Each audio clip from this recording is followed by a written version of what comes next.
In the bustling world of social media, where notifications never seem to stop, the ability to manage our interactions becomes crucial.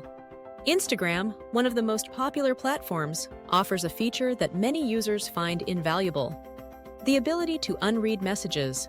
Imagine this scenario. You open a message and realize you need more time to craft a thoughtful response, or simply want to revisit it later without the pressure of an immediate reply. This is where the Unread feature comes into play, allowing you to mark messages as unread, giving you the freedom to manage your interactions more effectively. To unread a message on Instagram, you must first ensure your account is set up as a business or creator account, as this feature is not available for personal accounts. Once your account is configured, navigate to the Direct Messages section. Here, you will find a list of your conversations. Select the conversation you wish to mark as unread by pressing and holding on it.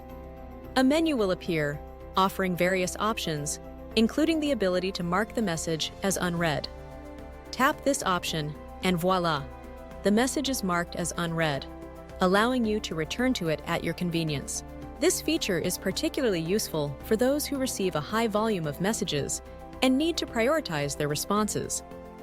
It serves as a gentle reminder, a digital bookmark, ensuring that important conversations are not lost in the endless scroll of notifications. By using this tool, you can enhance your communication strategy, ensuring that each message receives the attention it deserves. In the fast-paced digital age, such features empower users to take control of their online presence, balancing the need to stay connected with the necessity of managing one's time and attention effectively.